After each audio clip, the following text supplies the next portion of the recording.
Welcome to Good Vibrations, episode 233. So the episode is with Mike Williams, aka Sage of Quay, and normally when we get together we talk about the music industry and specifically the Beatles and Paul McCartney. But there was none of that this time around. We got into spiritual matters, metaphysical stuff, and we addressed some of the biggest questions in life that you can ask, such as, what is life? What are any of us doing here? What is here? What is it all about? Not the sort of stuff you normally hear discussed around the water cooler at work. I hope you get a lot out of this. I found this to be an amazing conversation with Mike Williams. Let's get into it. So it's welcome back to a previous guest on today's show who's been on quite a few times, and I think his first appearance was around about 2014, which is very early days for Good Vibrations. I just got going then. And we've had many discussions, most of which have been about the music industry, specifically the Beatles and specifically Paul McCartney or whoever he is. But we're not talking about that stuff today. We're going to have a different kind of conversation. I hope people find it refreshing and enlightening and fulfilling. So welcome back to Mike Williams, aka Sage of Quay. Welcome back, Mike. Mark, thank you so much for having me back. It's a pleasure.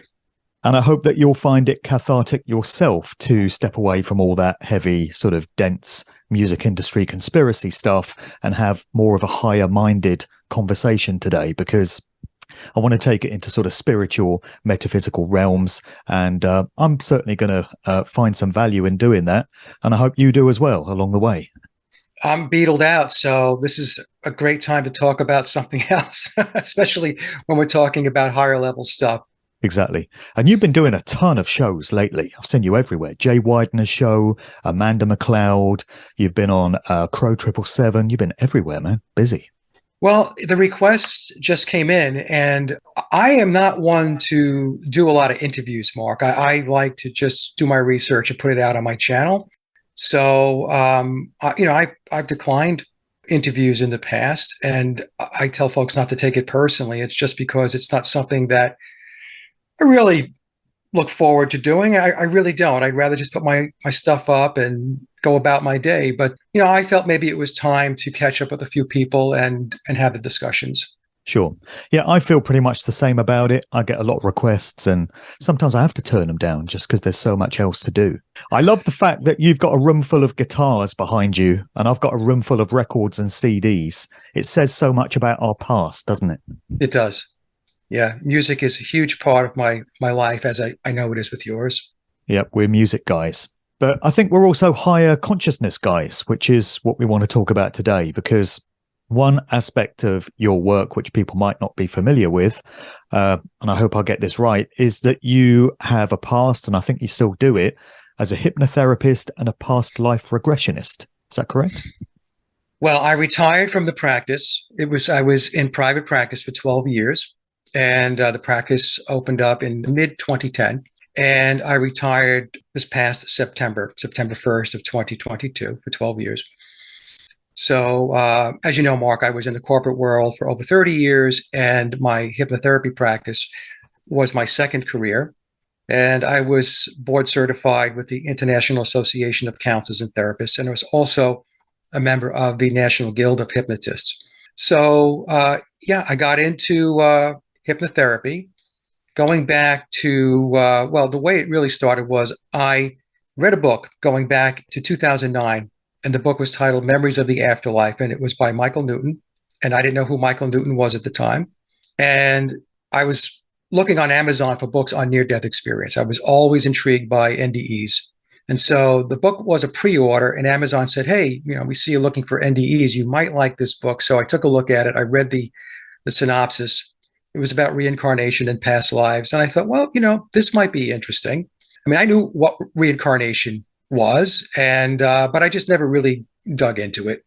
And so I got the book about, 2 or 3 weeks later. And within 3 nights, I had read the entire book. It was 30-something case studies of hypnotherapists who were doing the work that I actually ended up doing because of that book. And these were submissions of, the best of the best of past life sessions and the lessons that were learned from these sessions. And after I got done reading the book, I thought to myself, well, you know what? this is just fascinating stuff. And I need to go get my own session. So I went and I ended up driving 2 hours to the coast of North Carolina out to Wilmington. And I had a past life regression on a Thursday. And I stayed over in a hotel because of the 2 hour drive. And the next day I had a between lives session. And I can explain the difference when we get there. And the sessions were game changers for me. They just really opened me up, and I experienced things that just made huge shifts in my life. So as I was driving home from having the sessions, I had a 2 hour drive home, I thought, I've got to do this work. This is just unbelievable, just fascinating. And so I connected with the practitioner that facilitated my sessions. And I asked her, I said, do you know of any good schools? And she said to me, well, as a matter of fact, I do. She goes, I teach. And so her name is Brenda. And I took the course in early 2010. I was fully certified by June of 2010. I was very ambitious. I moved through the course and the material very quickly. And I also ended up training and instructing with Brenda for almost 10 years. So not only did I have my practice, but I was a certified hypnosis instructor as well. And it was some of the best work between the sessions themselves and the teaching that I've ever participated with in my life, because it was very fulfilling. You're helping people, and there's nothing better than helping folks. Is there a difference between a hypnotist and a hypnotherapist? Well, legally, like here in the United States, there is a difference from a legal perspective. So in some states, you're not allowed to use the term hypnotherapist because it implies therapy, which is governed by the Board of Psychiatry in each individual state. So in certain states, you have to use the term hypnotist. Other states don't have that distinction. You can call yourself a hypnotherapist and they don't care. So that's one way of looking at it. The other way of looking at it is the term hypnotherapist implies that there is work that's being done to resolve inner conflict, to help people with things like releasing weight, stop smoking, vaping, to help them to get off drugs, help them with self-confidence, public speaking, stress, pain, all of that. But hypnotist in some people's minds brings them to stage acts, the stage hypnotist. So that's a delineation that we would I don't want to say battle, but it's something we would contend with when we spoke to people, because sometimes you would get the phone call and they say, are you going to make me bark like a dog? I said, well, not unless you want to. So I preferred hypnotherapist, because hypnotherapist was saying that we're going to be doing work in the session that's going to help you to resolve conflict. It's not going to be a watch going back and forth or staring into a spiral or doing any of that stuff. So is hypnosis necessary to do a past life regression? Is that the method that you use to get people into that state? Yeah. So you have 4 basic trance states. You have beta, which is your waking state; alpha, which is the first lower brain frequency state. That's where you would relax if you're watching a movie, watching the TV, driving in your car, and not realizing that you weren't paying attention for the last mile or so. That's called highway hypnosis. You drop into an alpha state. I do that for about 20 miles. Yeah. There you go. So you're on autopilot. Theta is the next brainwave state. That's where we want to conduct hypnosis sessions and also past lives. But with past lives and between lives, you want to get the client into a very deep theta state. So each of these brainwave states, they have a range, right, measured in hertz. When you're doing a past life or between lives, you have to be very, very deep. And then below that is delta, and delta is sleep. So you obviously don't want your client in sleep. So we want to keep them in the theta. You can get work done from a clinical perspective, clinical hypnosis, which would be like stop smoking, releasing weight, managing stress and pain, public speaking, self-esteem, all of that in alpha state, the lighter trance state. But it will require more sessions because of the lighter trance state. The deeper that the client goes, the more work they can get done. Are there lots of charlatans in the game, or are there people with malevolent intent that might want to hypnotize somebody for, not good means? And how would someone find a good hypnotherapist? Yeah, so there's going to be bad apples and charlatans in every line of work. I have to say that having been in that business for 12 years, maybe there was one that I had heard about based upon input that came to me from clients that stopped going there and said, hey, I'm going to come to you. But what was the other question you had? Oh, how to find a good hypnotherapist. How to find a reputable one, yeah. Yeah. So what you want to do is look for hypnotherapists that have been around a while and connected into very reputable associations. So as an example, here in the United States, we have the International Association of Counselors and Therapists, and also the National Guild of Hypnotists. So these are two prominent associations.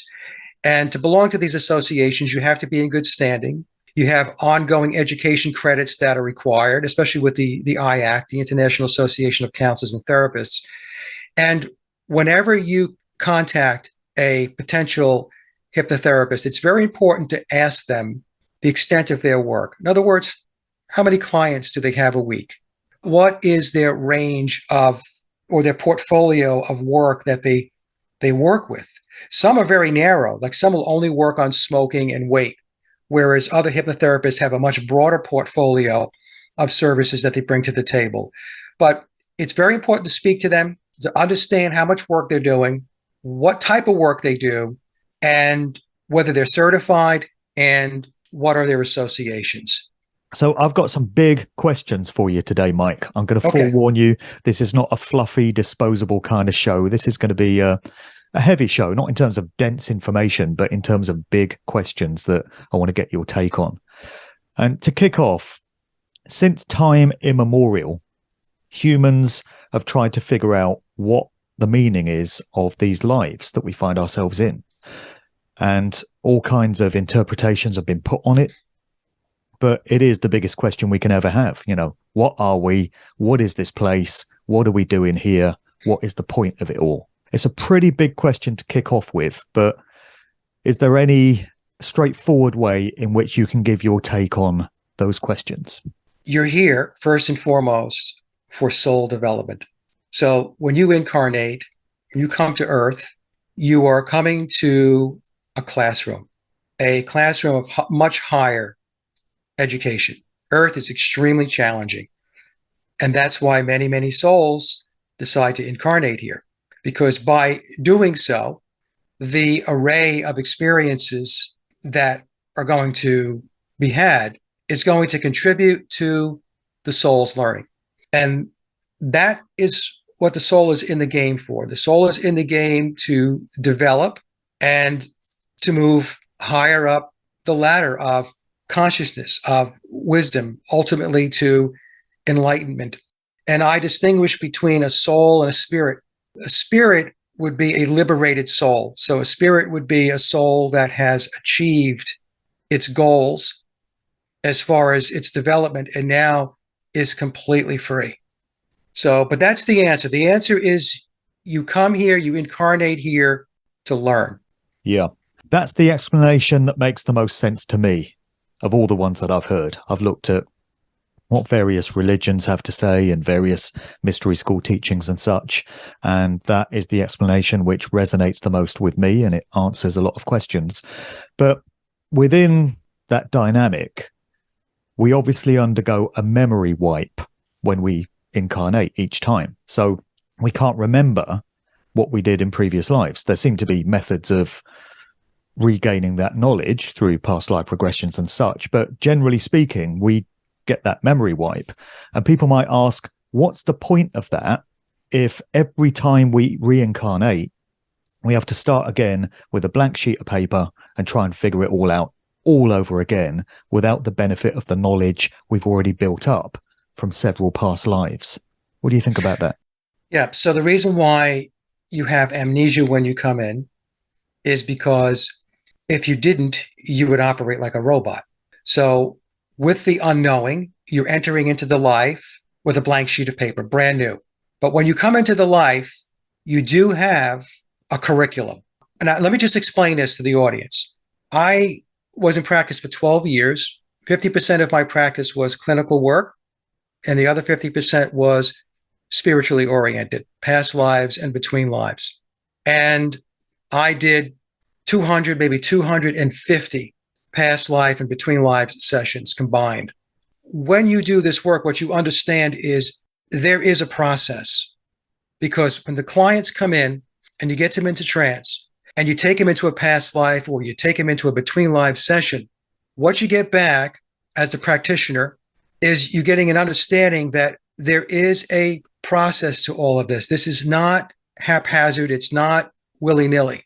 So when you have that large a sampling of people coming back with very, very similar reporting about how it works and what goes on, you begin to understand that there is a pattern, there is a process to all of this. I just want to say that, all right? Because along with having my own past life sessions and my own between live sessions, I facilitated, 200 to 250. I mean, at least.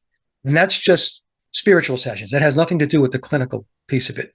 So when you come in, you have to come in to experience the dynamics of this particular incarnation with no real knowledge of past lives, because if you had the whole thing in front of you, in other words, you knew the score before you got in, then what would be the purpose of coming into the life? You would already know what twists and turns would come. You would already know what the dynamics are. You would already know what your different personal interactions with other people, your family would be. And so you would go about it in a rote, robotic way. Right. So that's why you come in with, quote, amnesia. Now, the thing, though, is this. What we lack, or what most people lack, is an ability to connect into higher levels of consciousness. Most people only think in terms of the five senses. That's it. That's their reality. They don't learn. And if they learn, many don't have the discipline to connect into the higher levels. So through meditation, through past life regression, those types of activities. So the thing is, there is a way to make that connection. And what folks have to understand is that when you come into this particular realm, this particular simulation, I'll get into that in a little bit. This world is meant to take your soul's hands off the steering wheel and hand it off to somebody else. That's what it's designed to do. It's designed to get you to give up your authority and to disempower yourself. So instead of you driving your car, they take your hands off it and they move you to the passenger seat or they move you to the back seat. That's what you have to understand about this particular realm that we're in, this reality, whatever you want to call it. That's what it's about. Now, the soul's responsibility is to recognize that you never give up the steering wheel. You don't give it up. You must keep your hands on it. Because as soon as you take your hands off that steering wheel, somebody else is driving your life. Somebody else is driving your experiences. And because of that, in all likelihood, you're going to have challenges and experiences in your life that maybe weren't supposed to happen, because not everything is dictated. Like you'll hear some of the new age stuff come down and say that everything is scripted out. You're where you're always supposed to be. Everything that happens to you is supposed to happen to you. And I don't subscribe to that, Mark. I don't subscribe to that based upon the work that I've done, not only from the sessions that I've done, but also through my own personal research into metaphysics. You are the driver of your life, and you're the one with the will. You have to apply your will. As soon as you relinquish, then you no longer have your will. You're actually now enabling the will of somebody else. And in this case, at a higher level here, it would be the will that's being imposed on us by the controlling apparatus that is in play. So would you say these lives are an interplay between that which has been decreed and pre-planned on a soul level and spontaneous elements that come along during our life paths? Yes. Is it an interplay between those two dynamics? Yes. You come down with a curriculum, right? So before you incarnate, you have an understanding of what the lessons are in this life, what it is you're supposed to learn. You agree to it, right? You You agree consent to it. on a You soul agree level. to it, right? So you agree to it, and that agreement, the lesson plan, the curriculum is drawn up between you as a soul, and you have guides. And at certain points in time, you have a primary guide, and that primary guide might only be in play for a part of your life, and then another guide will step in. But typically, what I have found through my work is there's a guide, a spirit guide that is with you through an entire incarnation. So when you're up in the spirit world, the lesson plan and the curriculum is drawn up. These are the things that the soul has to learn, or that the soul has to continue to learn. Because the other thing is that many of the lessons that we learn as a soul take multiple lifetimes. It's not just you come into one lifetime, you learn this, and then, okay, done, and that piece of it is over. There are patterns. So souls will come in, and because they haven't mastered a particular lesson in one lifetime, it'll then roll into a second lifetime, or a third lifetime, or a fourth lifetime, or a fifth lifetime. It depends upon the soul in the physical form, how quickly the soul can recall what the plan is all about and make decisions accordingly. It goes back to what I was saying before. Keep your hands on the steering wheel. So it is an interplay. So what I'm saying is when you come down, you have a curriculum, you have a lesson plan, but it is not dictated like you will do this on this day, you will do this on that hour. It doesn't work that way. It's not like the Beatles' Bible. No, no, nothing like that. So your job as a soul when you come in is to manifest that lesson with all of the multitudes of variables that are going to be thrown in your way. So the quickest way to get to a point is a straight line from A to B, right? It would be wonderful if we came in as souls and we just drew that straight line. I came in, I'm born, here's point A, point B is here, and straight line, learned everything, good, next lesson, let's do it. What happens though is because there is that interplay, the line is kind of zigzaggy. And maybe, like I said, because of that, you don't hit everything that you were supposed to learn in a particular life. And that'll mean that it carries over into another life in order to pick up where you left off. So you can work your way up the ladder life by Yes. accumulating lessons. So it's a bit like snakes and ladders, I guess. You can get really high up the scale, and then maybe you can make some really big mistake, which plunges you back down to a lower level, and you have to work your way back up again. And that could happen. That could happen where you make progress and then you backslide. But for souls that have a lot of lessons behind them, we might refer to them as the older souls. What I have found is that typically does not happen. Older souls have been around the block. And the older souls, if we talk about this reality right now that we're experiencing, those of us who've been around have pierced the veil. We can see what's going on. We're the ones that are trying to expose the deception, expose the lies. What happens is, and I know we'll get into this, I'll just touch on this a little bit. I don't want to get ahead of you here. The degree in which you do not learn your lessons means that when you pass away and it's time to incarnate again, you're going to have to go through the same door you went through the last time. In other words, you're going to cycle through again because you didn't learn the important lessons that you were supposed to come down and learn. So you pass away, you go back to the spirit world, and then when it's time to incarnate again, there's one door. And then you say to your guide, well, geez, that looks like the same door as last time. And he's going to say, well, actually, it is. So the curriculum is going to be the same. It'll be a different life, obviously. It'll be different interactions, but the lessons are the same. So you'll have to go back down again and give it another shot.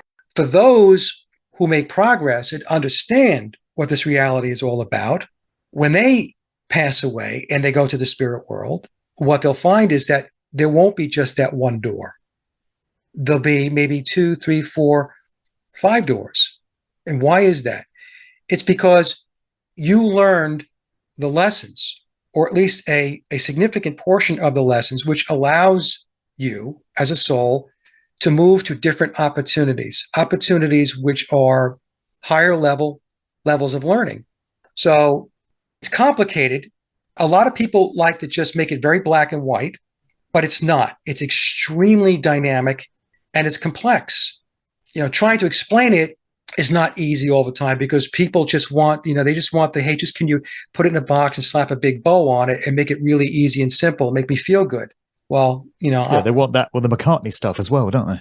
yeah. I mean, everybody wants the simple thing. They want to feel good, right? They don't want to think. They don't want to philosophize. They don't want to be introspective on anything. Right. But the thing is, folks, you're here because it's a spiritual journey. The physical incarnation is just a way that the soul goes about its soul development, its learning process. We've chosen to do this. With those 5 doors that you said would be available to you in that example that you gave, and you have the option of going into either of them, does the option also exist on that soul level to say, I'm good, thanks. I don't want to go back. I've learnt enough. I want to stay where I am. Yeah. So you do have the option of saying, hey, I don't think so. And, or not right now, or, I just need a break or whatever. But the thing is, what'll happen is there'll be discussions. You'll be having discussions with your guides and maybe even with your elders where they're going to say, okay, look, we understand that you don't want to do this again, or you need a break and so on. But understand that one way or another, these lessons have got to be mastered. You've got to be able to graduate. Okay. So it's up to you if you want to not do that, because there's another misconception out there that souls are perfect, and souls are not perfect, because if souls were perfect, they wouldn't incarnate to learn lessons. And but who put the whole lesson plan thing in play? Why is that? Well, the creator, source, God decided to do that for reasons that pertain to God's ways of doing things, So I don't really get into too much about questioning that. It's just the way it is. I mean, it's just is. Well, I've heard David Icke put it in a certain way.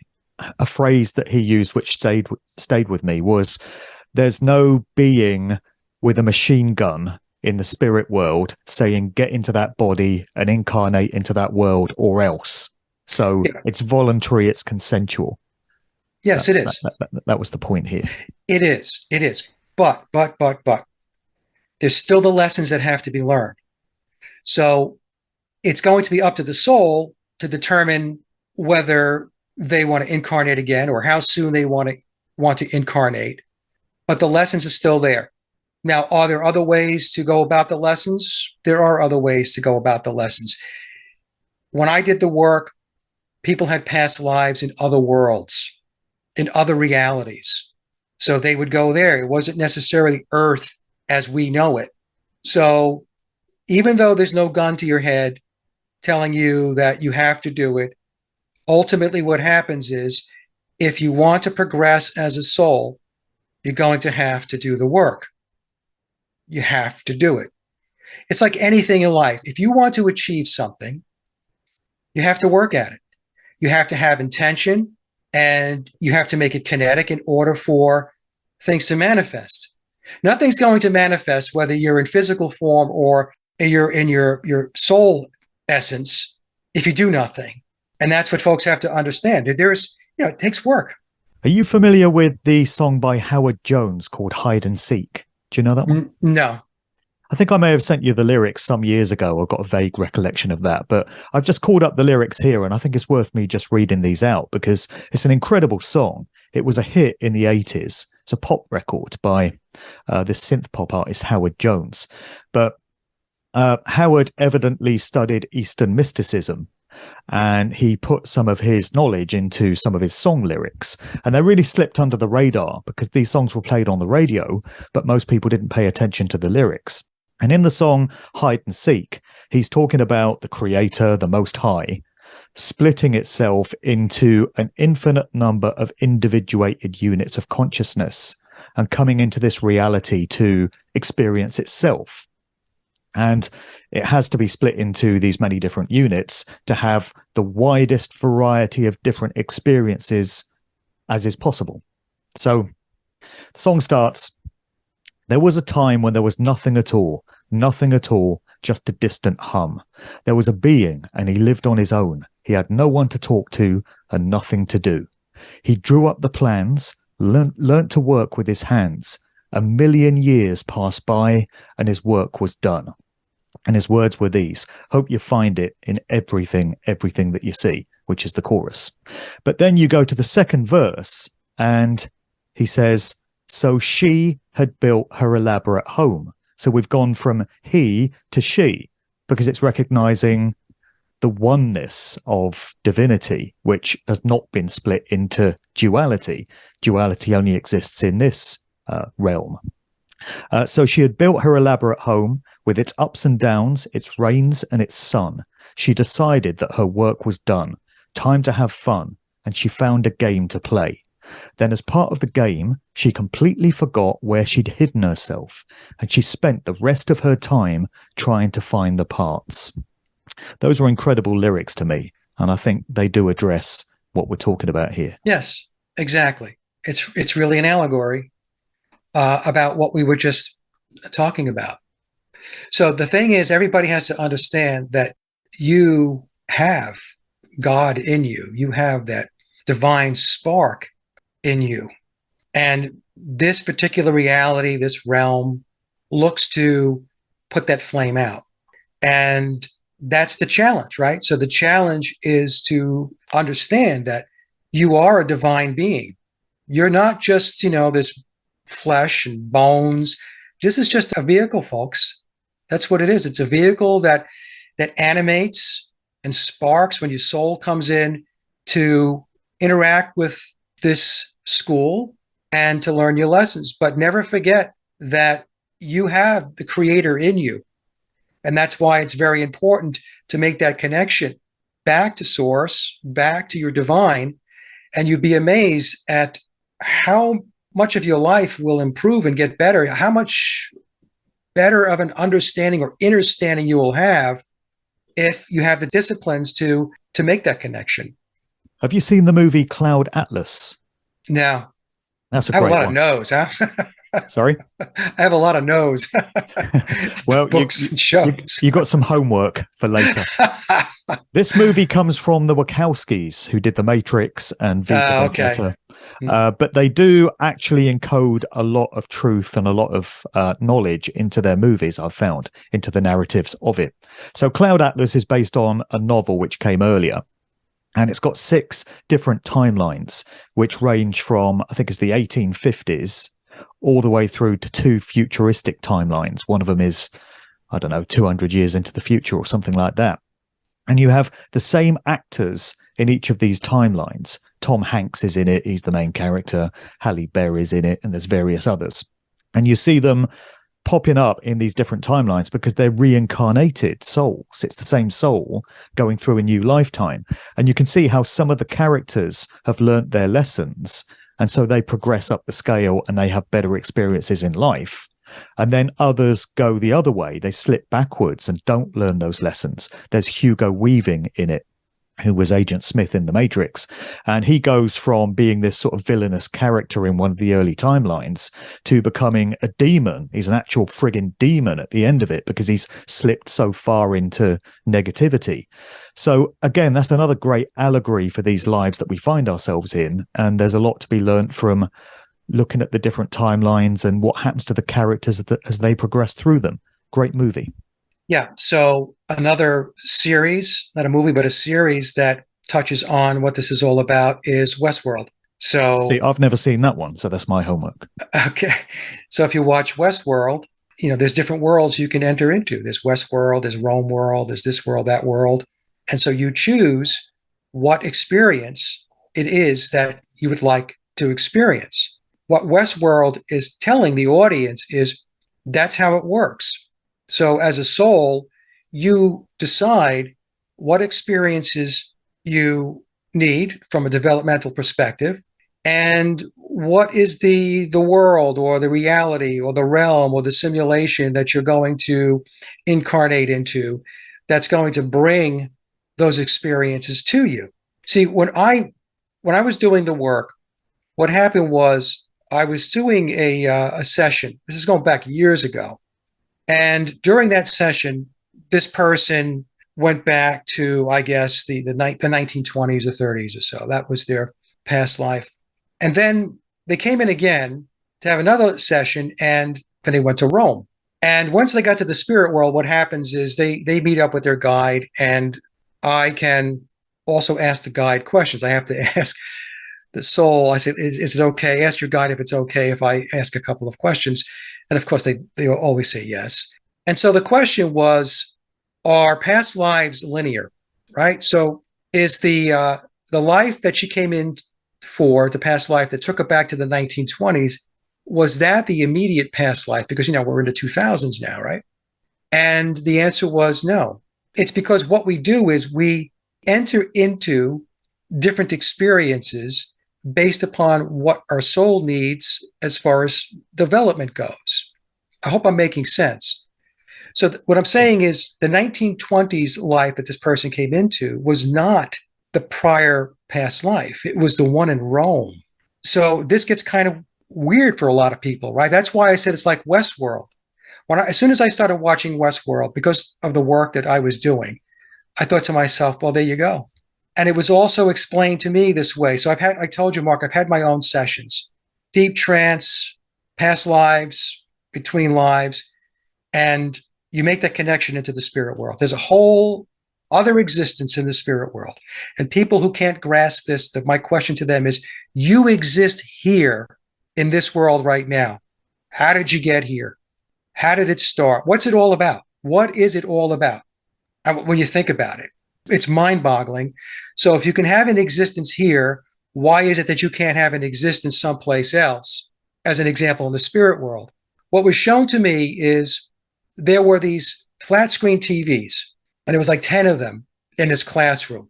And before a soul comes into an incarnation, especially new souls, they have to go through extensive schooling and training to understand emotions.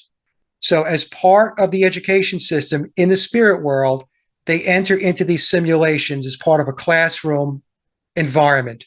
And let's say they need to understand real hurt, pain, that type of feeling, that really painful stuff.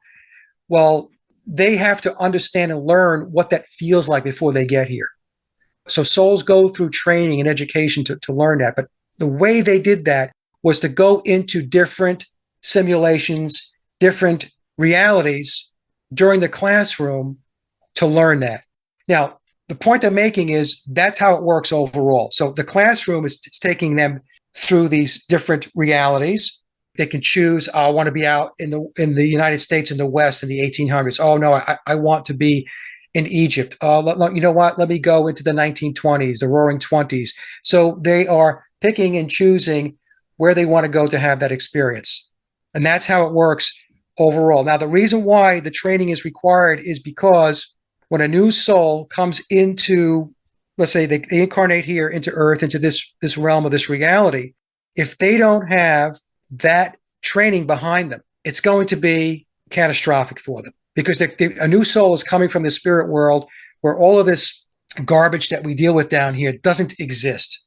Hatred, violence, dark stuff doesn't exist in the spirit world. So you have to be informed when you come down. What I have found through my work is souls that commit suicide. It's not in all cases, but generally speaking, they are souls that were here for the first or second time. They got here and they just could not function. They couldn't deal with it. Even though they had the training, it wasn't enough. So they take their lives. The thing is, though, when that happens, the soul goes back to the spirit world. There is a life review. And then the guides and your elders will say, hey, look, we got to make another run at this. You can't just cut your life short and make the trip back home. You've got to do this. So there are going to be folks out there that are going to clearly not agree with me. And that's okay. It's like the way I look at this is that I did this for a long time. And I facilitated a lot of sessions, and I had my own sessions, and I had the experience for myself. And I'm confident from where I'm coming from that this is how it works. What about the likes of, let's take as an example, Klaus Schwab or Bill Yeah. Gates? Obviously, incredibly evil people, psychopaths, doing great harm, great damage to so many people in this realm. On a spirit soul level, is there a sense in which they could actually be doing us a favor by facilitating our life lessons? So we need evil, we need darkness, we need these challenges in these lives to progress. Without these experiences, our souls wouldn't be evolving the way they need to. So is there a sense in which, from a higher minded perspective, because as flesh and blood humans, the inclination is towards demonizing the likes of Schwab and Gates. Certainly I do in my thoughts towards them. But when we reach a higher state of consciousness, do you think there's a sense in which we might be able to look at these individuals and see that they actually helped many of us in our life journeys? That's absolutely part of the dynamic. So this world is all about duality. So how are you going to learn justice if you don't experience injustice? How are you going to know what love feels like if you don't experience hate? It goes down that path. So the duality piece of this is very, very important.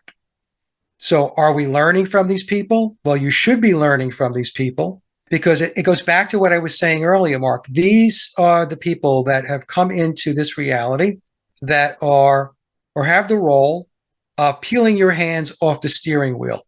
And for those that allow it, that's a backsliding event, in my opinion. For those that don't allow it, for those that are pushing back and understand that this is wrong, that's forward progress.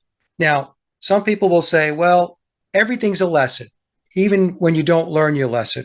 And that's true. Everything is a lesson. But the point being is, did you learn the lessons you came down to learn? You could say, oh, well, the lesson I learned was I didn't learn my lesson. The curriculum that I came down to learn, I didn't progress on that. Okay, yeah, but that's not a great thing. Okay, that's like a C minus if you're in school, maybe even a D. You want to be able to take a look at what's being presented by the Schwabs, by the Bill Gates, by the Faucis, and you want to be able to understand what's going on there. Remember, this goes to what I was saying before. If you don't get it, when you pass away and you incarnate, you back up to the spirit world, there's that one door. You do it all over again. For those that get it, there'll be more opportunities available to the soul the next time you have to incarnate or there's another learning experience that you're going to take on. So as an example, if you awaken this much, there might be 2 doors available to you. If you awaken this much, 3 doors. If you awaken, then, 5 doors, 6 doors, 10 doors. That's the way it works. Souls do not progress at the same rate and pace. As I mentioned before, souls are not perfect. Although if they were, then we wouldn't be doing any of this. So yes, to answer your question, the role that they're playing, is it beneficial from the perspective of learning from the duality? The answer is yes. Does it mean you have to like it? It doesn't mean you have to accept it. In fact, the point is to not like it and not accept it because that's what keeps your hands on your steering wheel and keeps you in control of your life here. Well, the mantra that you hear within natural law can be simplified as do no harm, but take no shit, right? So that's the non-aggression principle and the self-defense principle. So we're not supposed to tolerate evil, and we're supposed to oppose the likes of Fauci and Schwab and Gates and all the rest of them. So that's part of the lesson that we come here to learn and the experiences that we undergo. But when these psychopathic abominations pass over, they're going to have a life review, the same as everyone else does. And they're going to be absolutely horrific because these life reviews are going to show them how their actions, their behaviors impacted on so many others. And they're going to feel it from their perspective. They're going to have to empathize with, the effects of their actions. So I wonder what happens to their souls after that. because they're going to look back on their life and think, my God, look what I did. Look at the harm and the damage that I caused. Is there any kind of retribution or punishment for that, would you say? I mean, I mentioned earlier that this phrase of David Icke's, where he says there's no God forcing you to get into one of these meat suits and come and incarnate down here. But I wonder if those souls will choose to come back and maybe suffer themselves and undergo some hardship similar to what they've inflicted on others. It's tempting to want to think of some sort of punishment or retribution for these individuals. Certainly is for me, and I know many other people will feel that way as well. Yeah, so this gets a little complicated because not all souls wind up back home in the spirit world. And I'll explain. So for those that head home, they go to the light, and then we'll talk about this in a bit, and did things that were not good, dark things, evil things, then yes, there's going to be a life review, and there's going to be karma. It's the law of cause and effect. So the next time they incarnate, they could very well come back into a life where now they are the recipients of the types of behavior that they inflicted in a previous life. And so they're going to have to go through that. Now, those are for the souls that are doing bad things today. And when they pass away, they go to the light. Why do I say for those? Because some of those souls will not go to the light. There are different realms and dimensions in the unseen world. That's where they will head. Why is that? It's because the soul still has its own will. And there are souls that will decide not to go to the light. We've all heard the term earthbound. Souls that are earthbound. They didn't go to the light. They didn't go home. They can go home if they want to, but they've decided not to do that. Right. So we also have to make a distinction between, because I hear this a lot, what they don't understand is the quote gods of this world or this realm or this reality are not the gods in the spirit world. First of all, they're not the creator God. That's number one. And they think of them as the gods that manage this school, this experience right now. That's what they are. Your soul transcends that. So when I pass away, when you pass away, Mark, we're going home. We're going to the spirit world. We're going back to where we belong. But there are other souls that won't do that. And so they wind up staying within the realm, this darker, denser realm where some souls decide that they're going to play, where they're going to stay in the afterlife. We've got to talk about the soul trap idea. I think that's probably going to be my last question to you. We'll finish up on that one. But I told you I had some heavy questions for you. Let me just pull up the other one that I wanted to put to you. So suffering and hardship seem to be the default position in the world right now. And I personally know so many friends who are basically good people. They are trying to help others. They're trying to put knowledge and wisdom and guidance into the world. They're trying to live according to right action. These are people that I know personally.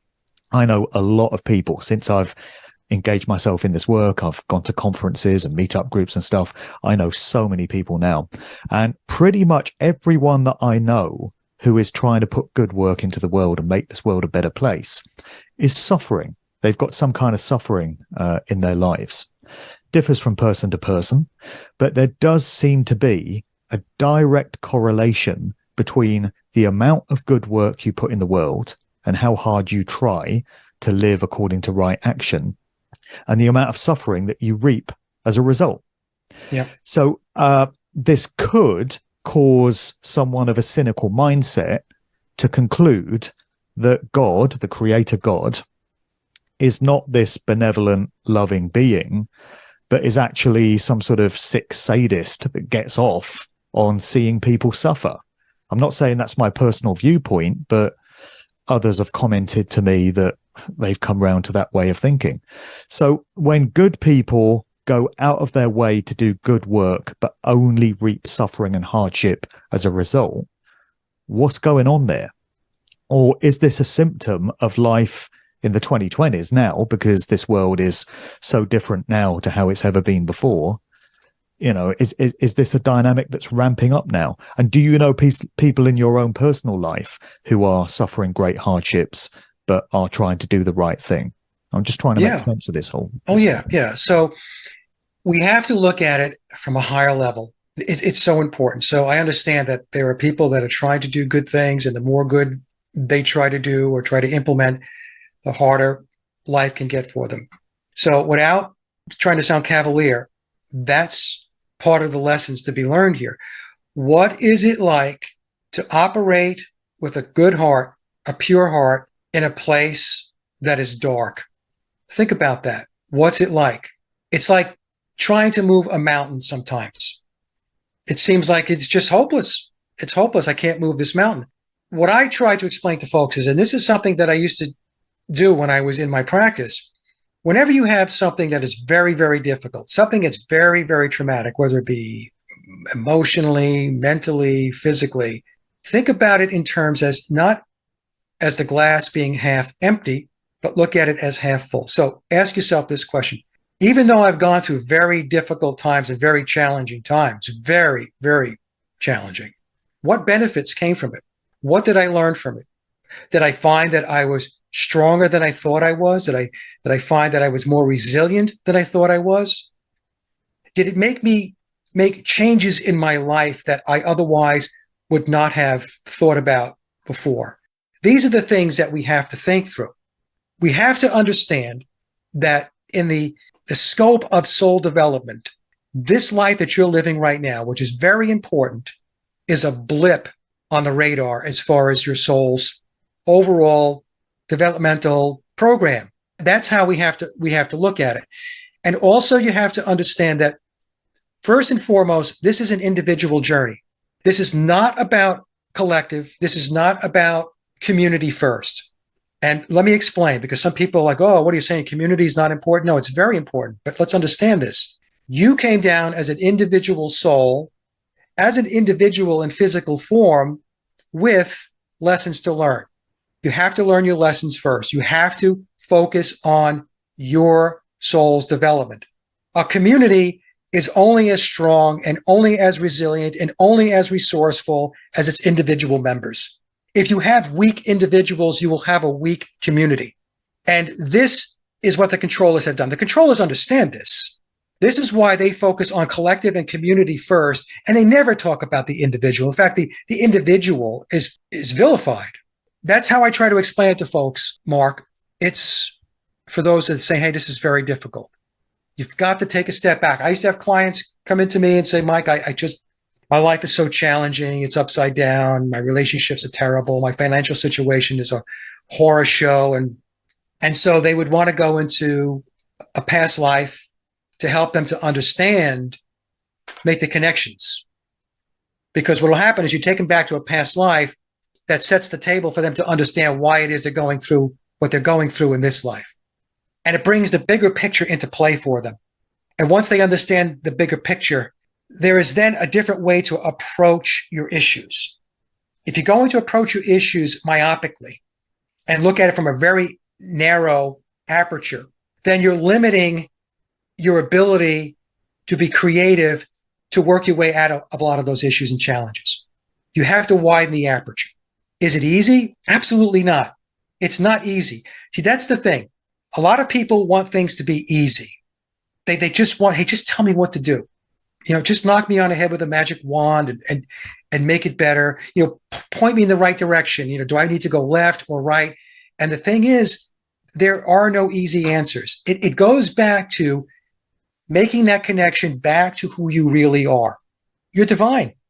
You're a divine soul.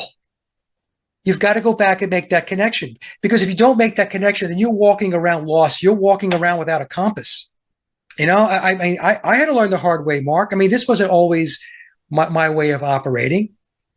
When I had my awakening, there was a lot of things I had to learn. There was a lot of things that I was doing wrong. There was a lot of things that I was invested in that I should not have been investing in. And you just make changes. Sometimes the changes happen quickly. Sometimes it takes time.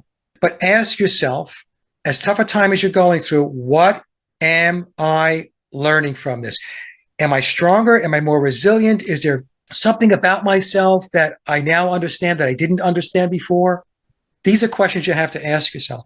What's frustrating is when you see legions of what we would call NPC normies wandering around thinking everything's fine in the world, everything's normal, completely ignorant and profane on a spiritual level, but they're happy. They're happy. They're enjoying life. Whereas these friends that I'm talking about who are trying to do the right thing in life but are suffering aren't happy. So it's very frustrating. But I guess we have to conclude that those normies that are wandering around with a smile on their face, thinking everything's just fine and dandy, have got a lot of spiritual progression to yet go through. Whereas these friends who are suffering so much are much further ahead of them in the game. We have to keep that in mind. The normies, they are the one door group. Okay. They're the ones they're the one door group, and they don't understand this. So they're going to be cycling through and cycling through and cycling through until they get it. Now, the other thing that we have to ponder for like folks like you and me and others that are trying to get people to wake up is it even possible to change this realm?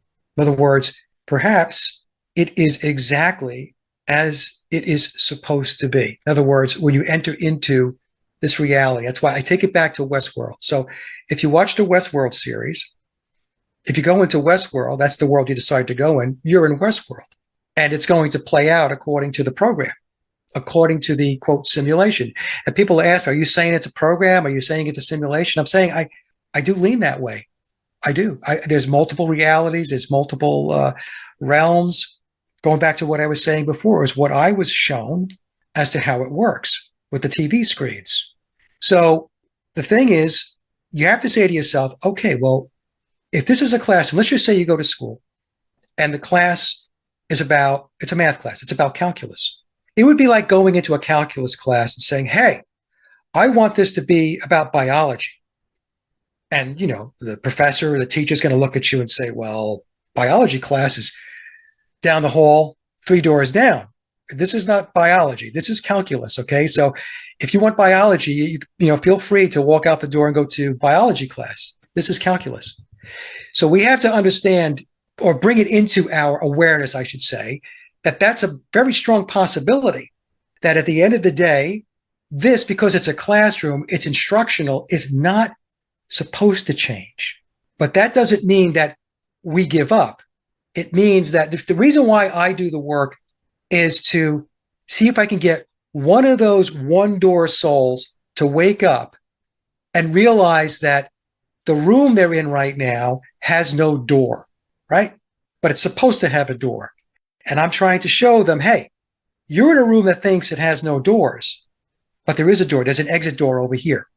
So I look at, the work that I do, the work that you do, and so many others, is to get them to wake up and understand that there is a higher level of awareness, there's a higher level of consciousness that they have to become aware of.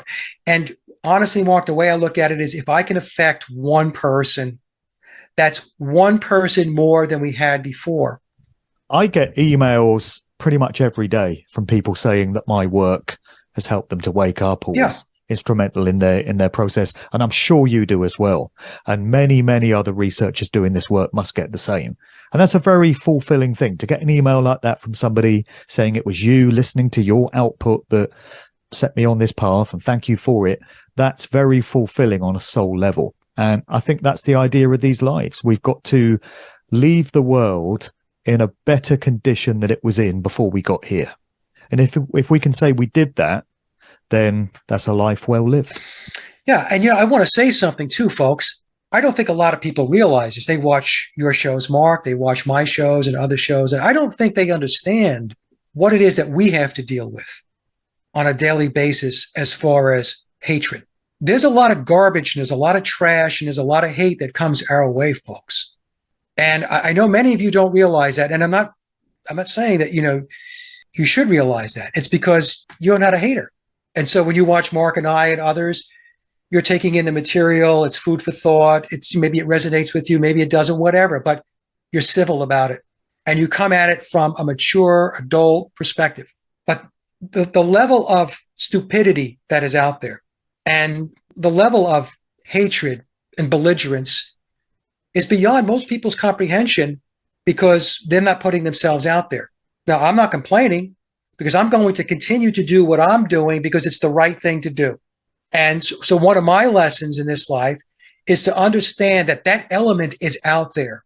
And that element is doing everything it possibly can, as guttural as it is at times, to try to throw me off my game. The same with you, Mark, because I know you go through the same stuff.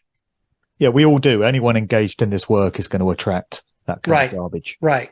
So is it difficult? Yeah, at times it gets very difficult. But the objective is, again, Mike, do not take your hand off the steering wheel. That segment out there is trying to get me to pull off, step back, sit in the passenger seat, or even get out of the car. And this is what we're dealing with. This is why in the beginning I said this is very complex.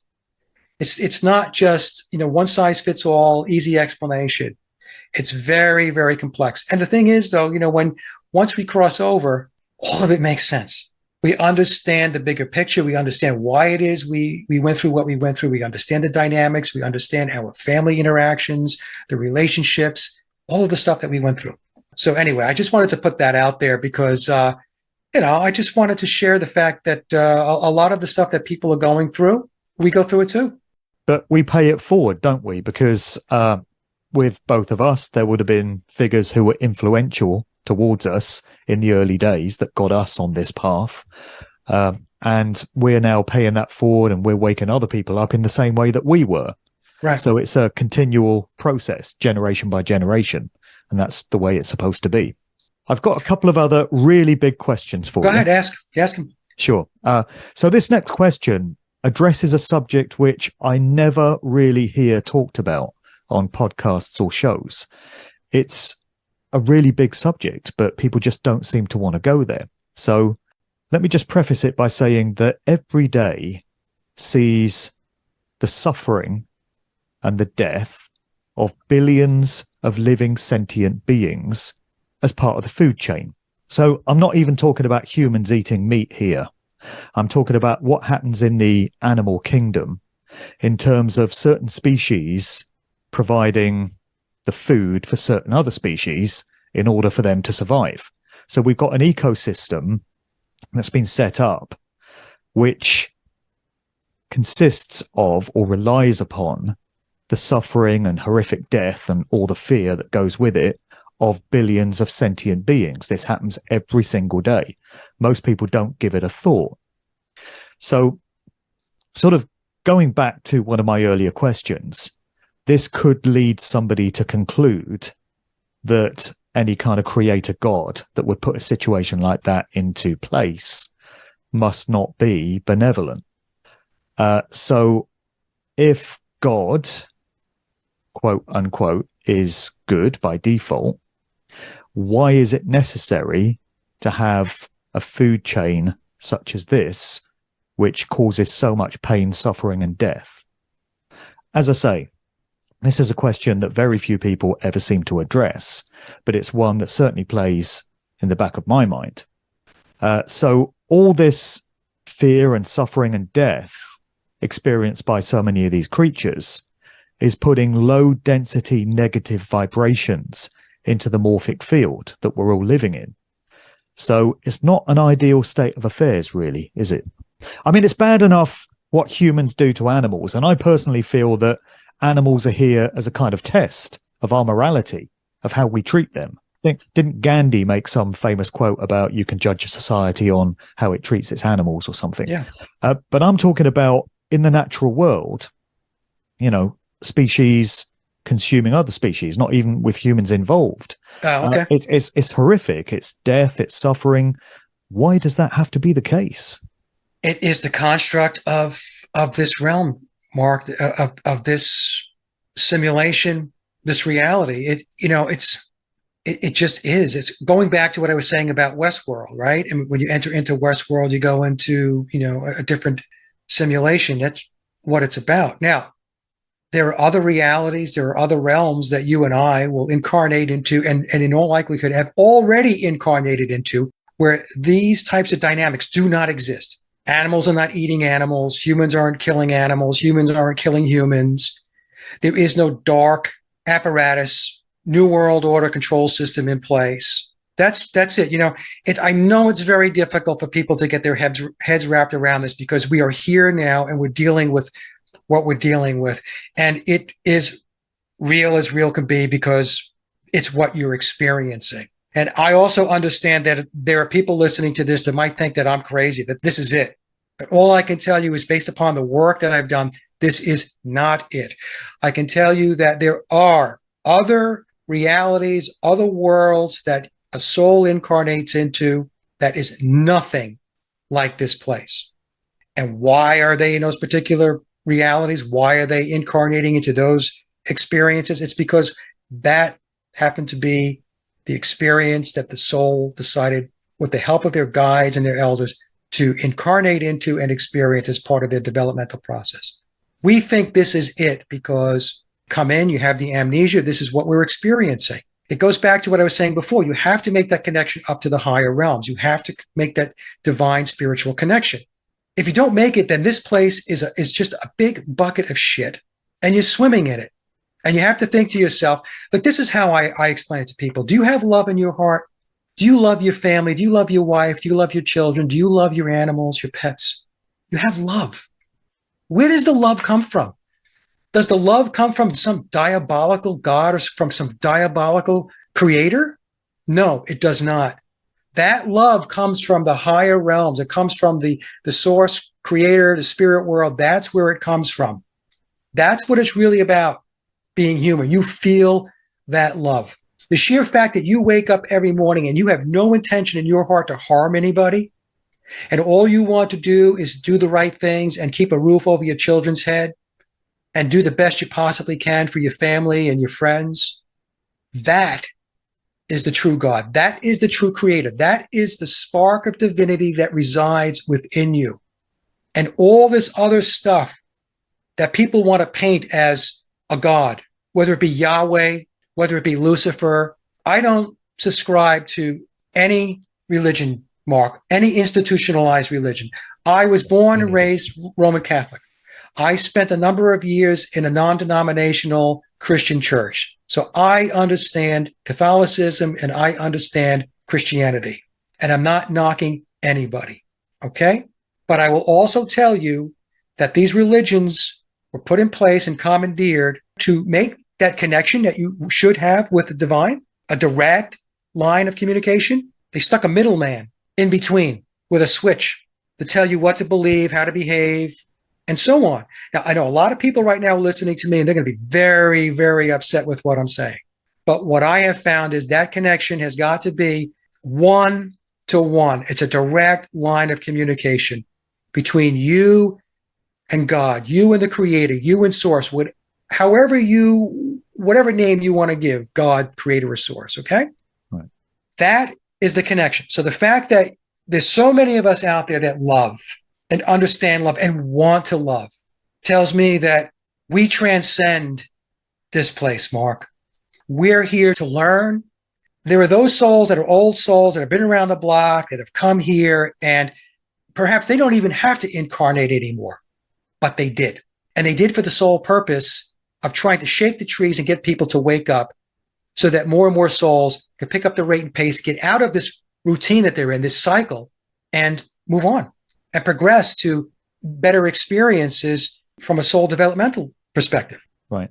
I think love certainly is our default mode. And it reminds me of this speech from Charlie Chaplin in the movie The Great Dictator, which is often described as the greatest speech ever made, where he just says, I don't want to hurt or harm anyone. I would like to help people if I can. Human beings are like that. And unless you're a psychopath or you've been abused or mind controlled, that is the case for most people, I think. They just want to be left alone to live freely and to help other people if they can. But I wonder if the situation that we have with all these billions of sentient beings dying every day as part of the food chain could be as a result of the vibrational frequency that we find ourselves in, as a result of humanity taking its eyes off the road or its hands off the wheel and allowing this so-called elite class of psychopathic demons to take control of this realm, as they clearly have been for such a long time. And we're seeing that all come to a head now, very demonstrably. But I wonder if it's because of humanity's lack of care collectively, whereby this class has been allowed to put all its evil and darkness into the world, which has created a scenario where all this death and destruction and suffering happens as a direct result of that. It's a dynamic which has been set into place by our collective lack of care or spiritual knowledge, maybe. Well, again, part of the curriculum here could be that what happens when you take your eye off the ball? What happens when you're apathetic? What happens when you're not paying attention? What happens when you allow your consciousness to be steered by others? What winds up happening? What manifests? Well, what manifests is darkness. What manifests is evil.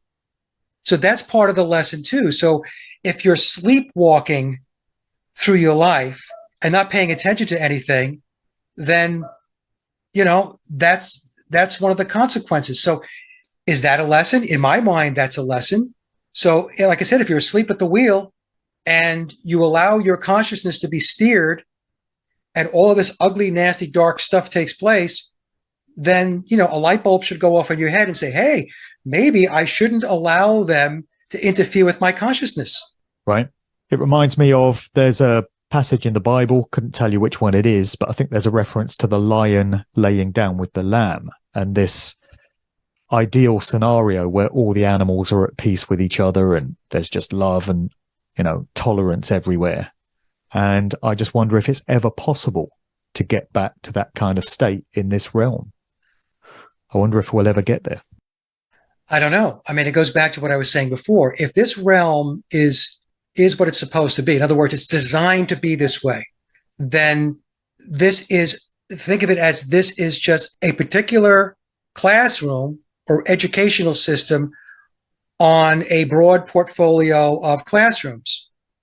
So you could go to a different reality, a different realm, a different incarnation, where the construct is very, very different. So then you could say, okay, well, it got better, so we changed it.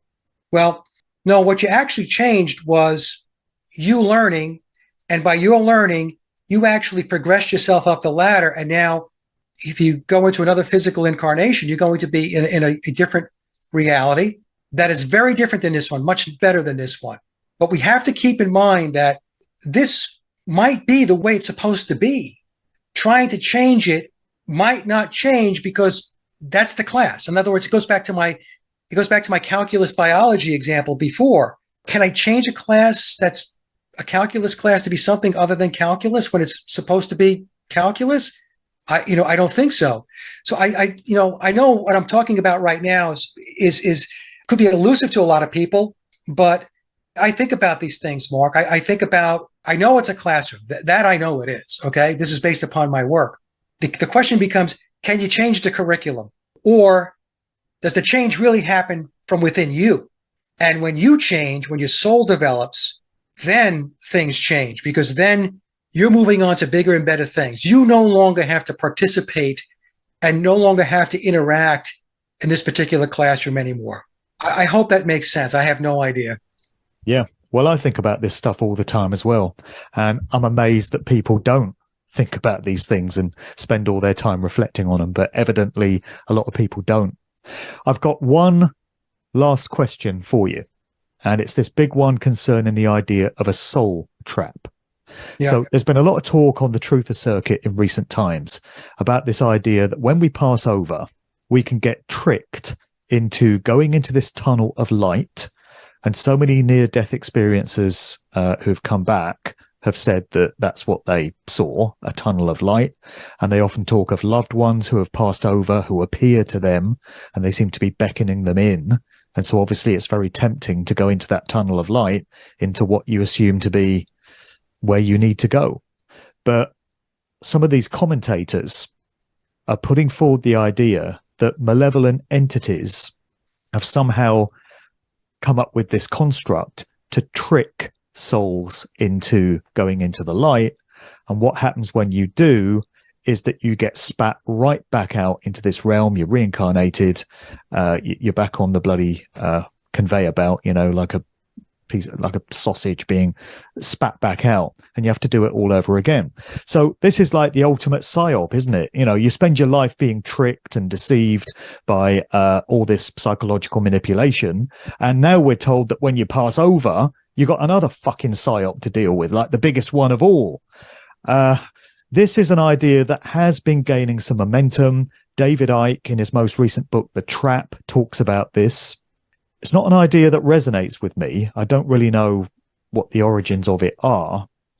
But what would you have to say about this whole idea of the soul trap? It's total rubbish. Absolute, total rubbish.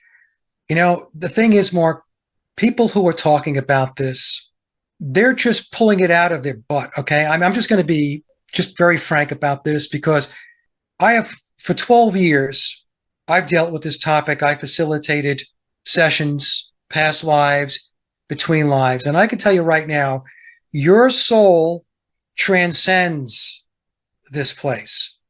You're not trapped. First of all, think about it, Mark. It's a defeatist mentality.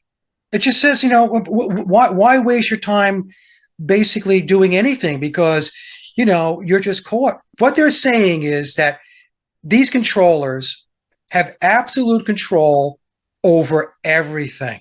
Yeah, even beyond life, even into death. Right, even beyond life. And I can tell you folks right now, absolutely not true. When you pass, there's going to be a light, and that light is going to lead you back home, back to the spirit world. And at times, it could be a family member or members that meet you when you pass away. Other times, most of the time, it's your spirit guide. When you first get there, you're going to have interaction with other souls that have passed on, that were close to you, knew you, could be parents, grandparents, children. And then after that, you go for a life review. And when you have that life review, you're going to go through your entire life, the ups, the downs, and everything in between, and what it is you learned from that life. There is no trap. The only trap is a self-inflicted trap. This is what I talked about before. If you come here and you relinquish and disempower yourself by giving up your will, because what the controllers are doing is they are looking to impose their will on you. And if you don't push back and you don't apply your own inner will, then what's going to happen is it's the one door thing I was talking about before. You're going to pass away, you're going to go up, going to have your life review, and then they're going to say, hey, okay, time for another incarnation, another experience. There's the door. And you're going to say, well, that looks like the last door I went through. You're exactly right. It is the last door you went through, because you have to learn your lessons. And it's not judgment. They're not being hard. There's a process. Your soul has to go through a developmental process. What if the soul trap idea itself is the trap? And the advice you're getting is don't go into the light because it's a trap and you'll just get spat out, reincarnated, become an energy source for these entities. Go the other way. But what if the advice to go the other way is the trap? Because you should be going towards the light. What if it's a psyop that's designed to even have an effect when we leave these bodies? Let me explain it this way. Going back to 2009, I had a between live session, and I saw the light. Very, very deep trance. There was this wispy white light. It was a pathway. And in the distance, there was a beacon, like a lighthouse. And it was like 2 or 3 beams of light that were coming out. And when I got to the beginning of the path, like that, I was pulled right in and I was up in the spirit world. This is my own experience, okay? And when I was there, I was shown amazing things, not dark things, nothing that was a trap or any of that. And that's what happens when you pass away. When you pass away and you hit that light, sometimes when you get there, there'll be a void, right? The void is not a bad thing either, by the way. Okay. Sometimes you'll be in a void. And when clients were in the void for a little bit, when they first passed away, I would ask them how they felt. They said, oh, I feel fine. There's no issues. I'm not scared or anything. And in short order, what happens is the light will appear or their spirit guide will appear and then take them to where they need to go, the next stop. So all I can tell you is there is no soul trap. It's a defeatist mentality in my mind. Really what it's saying is reincarnation. The concept of reincarnation is a trap that was constructed by the New Age movement. This is all the stuff they'll put out there, but that's not the case at all.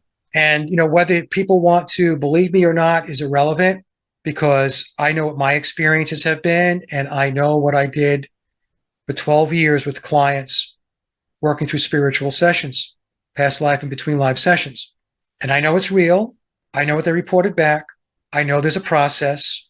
And these people who are talking about this, I'd like to ask them a question. What personal experiences do you have where you can stand up and make declarations about how this works or how you think it works? It's speculation. People can speculate. That's okay.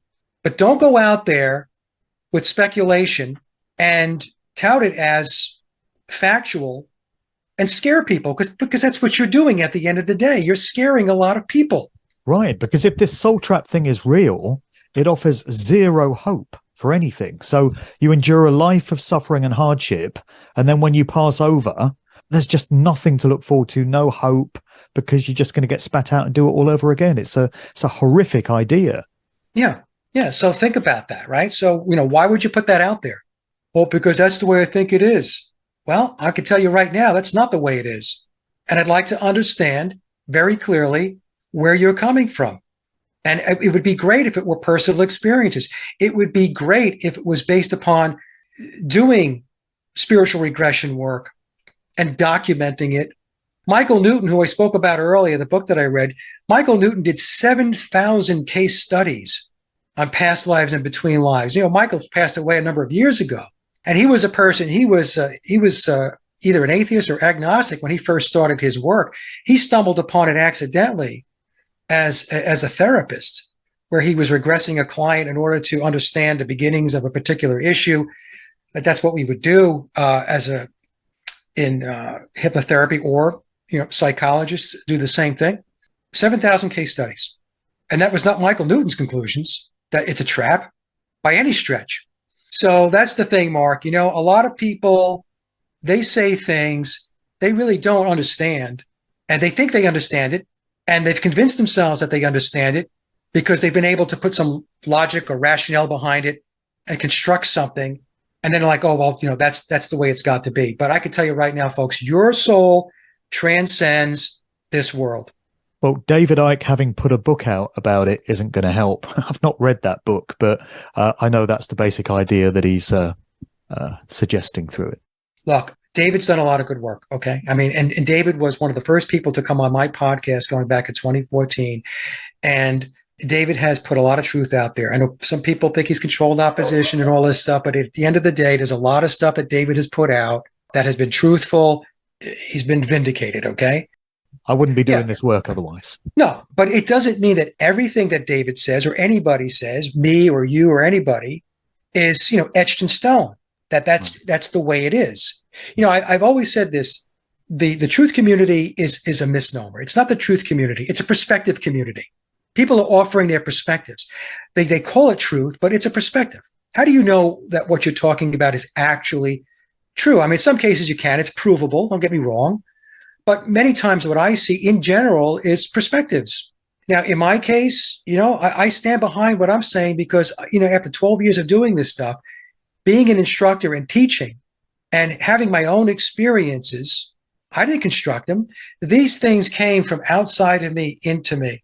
That's the thing. We're plugged into the ether. That's where expanded consciousness is. It's in the ether. Your brain is not your mind. Your brain, in fact, I think David Icke said this, is a biological computer. He got that right. That's exactly what it is. But this is all so dynamic. It's very complex. And to think that, we can sit here and have it all figured out and all mapped out and all explained, I don't know. Anybody who's telling you they have the whole thing figured out, I don't know. They don't have it figured out. There's a lot to learn, even with all the work that I've done. I don't claim to know all of it. I mean, there's still so much more to understand. Like as an example, the whole thing, is this actually a simulation? I lean that way but I'm not going to make a declaration and say, well, you're in a simulation, because I really don't know. Seems like it to me. Sorry for getting so animated, but I mean, these types of things, because I hear them, they drive me crazy when I hear them. Yeah. Well, I think maybe we should call it the opinion community rather than That's perspective, right. because everyone's got a goddamn opinion. You may have noticed. Yep. Everybody's got an opinion. It's just like what they say, right? Yeah. All right. Well, Mike, great show. Bit different to the usual. We only mentioned Paul McCartney twice, I think, which is a welcome break. I want to thank you for addressing some very complex questions and giving your perspective on things. I really appreciate your insights because this was an amazing show. Yeah. Thank you very much for asking me. I know it was a very different show. I've touched on these things before, but not to this degree. And it's going to be very controversial. I know that because, like we said, everybody has an opinion, everybody has a perspective, and everybody has their ties to a specific religion and so on, a belief system. And, for some folks, this is going to resonate. And for others, it's just going to be heretical. But that's okay. I don't care. I don't care. It's like I'm not out here trying to convince anybody of anything. I'm expressing my thoughts, my research, my work, my experiences. That's it. If you don't agree with me, you don't agree with me. It's just the way it is. What have you got coming up? Did you say you were taking a bit of a break from your work, or have you got some new shows on the way, or is there anything else you want to promote there? The only thing that I really have in the queue is, I released my big presentation on the Beatles music going back. It's going to be 3 years, believe it or not, this April 1st. Time has really flown by. And so there's been some additional information and research that I have put forth since that presentation was published. And so I'm doing an addendum right now. And so it's basically going to be additional information in support of the original presentation. And I'm hoping to have that out this April 1st. And some folks... we need to piss off a few more Beatles fans, don't we? Yeah, well, I've gotten to the point where, I've been at this so long. The pissed off are going to be the pissed off, and it is what it is. But I thought it was important to consolidate the additional information, put it in one place, and put an addendum out. It's really what it is. It's an addendum to the original presentation. So April 1st, again, I picked April 1st because it's April Fool's Day. April Fool's Day is tied to the Fool card in the tarot deck, and Billy plays the Fool because he is the Fool on the hill, right? So just to explain that. And I have another follow-up interview with Crow 777. That's in April. Other than that, I have told my audience that I'm going to be taking time off because at this point, I've reached a point where there's nothing new. It's a bit repetitive. Really what's going on right now is the ticker tape parade with the Beatles and Billy, just showering praise on him. And as his runway gets shorter and he's ready to depart this world. And I really don't want to report on ticker tape stuff. It's not really of that much interest to me. If something breaks that's important, I'll report on it. I have a grandson who's 7 months old now. My wife and I want to spend time with the baby, and we've got things we want to do. And we put raised beds out in our backyard. We put them up in the fall last year. We're going to grow our own food, vegetables and stuff like that. My wife is really good with that stuff. And spend more time with the family. My mother is elderly. She's going to be 88 this year. So, there's other things to do than to talk about, the Beatles, to be honest, Right. Okay. So, well, Mike, thanks for coming on the show today. You're very welcome, Mark. Thank you for having me.